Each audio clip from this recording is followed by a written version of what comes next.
Hi, I'm Corey, Editor-in-Chief of Warpaint. We're continuing on doing our contributor discussions, and this week we have our first visual artist that we're highlighting, Gérard Lange, who is a professor from Dallas, Texas, who's currently working in Wilson, North Carolina.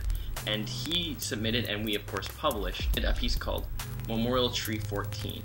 And we're going to be talking about that and the art show that it was originally conceived as part of called History of Trees. On your site there's a lot of sculpture and photography, but it does seem like the History of Trees stand apart from the rest of it. You know, people like trees, you know, and especially in today's world where we're becoming more, I think, environmentally conscious, and I think people are very much aware of that and they think about that sort of thing.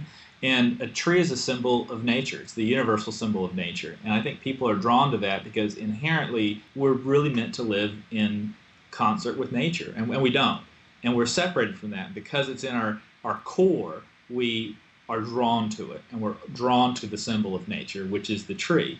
The thing that drew me to it, Memorial to Tree number 14, was that there's this, like, it feels like a headstone, obviously, and I think that was done on purpose. But there's also a distinct sense where some of your trees, they're tumbled over by nature.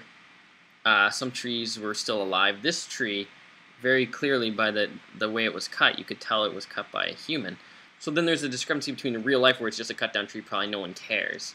Right. And then you memorialize it in the art and give it, almost humanize the tree a bit. Well, no, I think that's really hitting a lot of things. And yes, it is very tombstone-like. And one thing when I've been to Europe a couple of times, and I really like the cemeteries. And even here in the States, depending on where you go geographically into different regions, cemeteries are all very different. And so I did want to refer to photoceramics, which are very popular in Europe and are very popular here in the southern United States. And you'll see the little pictures of on a ceramic plate that's adhered to a tombstone. Mm-hmm. And so I did want to kind of go with that idea that there's this little photograph of the tree on the memorial of the tree. There is the actual piece of tree.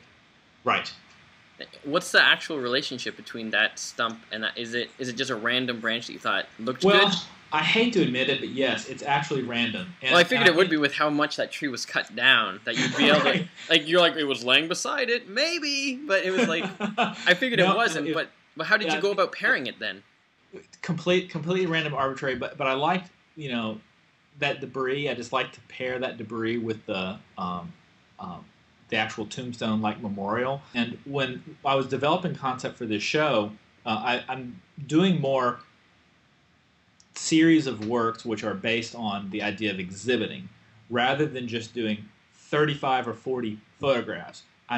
Rather than that, I'm doing a themed show. And this particular show was History of Trees.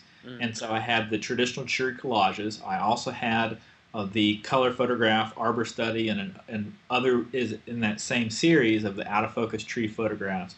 But I also made sculpture, and I also made the memorial trees, just so a viewer going to a show isn't going to see 35 or 40 identically framed photographs, but they're going to have a variety of things. Adding the tree branch at the top was really, I felt like that the whole experience of the show needed a textural element. It needed something physical to connect the viewer. Well, and I did, getting a sense of the whole, like, I also chose it because I thought it stood up on its own very well. But you do get a sense of, with the relative rest of the show that you show on the website, that you almost need that physical tactile piece because there's other tactile things that are completely tactile, and you need to sort of create a sense of movement between all of it. Now, right. Those red roots, are those real, or did you make those?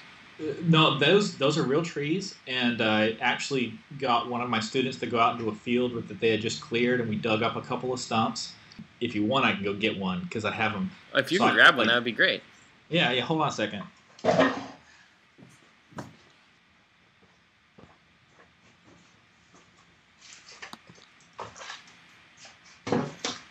Yeah, so people who came to the show could literally sign their name and draw and write whatever they wanted on it.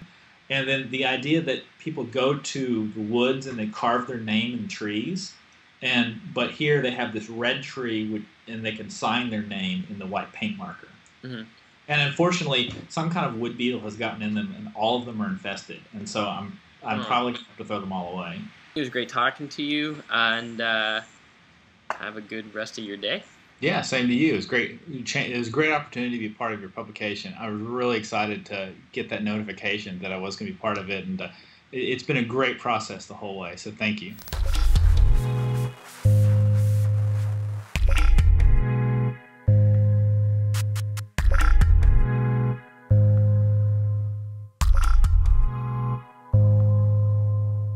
If I had all the money in the world, I'd go and I'd cut off an inch of all the tree stumps and save them, and save these big tree stumps that I could then like have in a file drawer and hang them on the wall or something. I don't really know.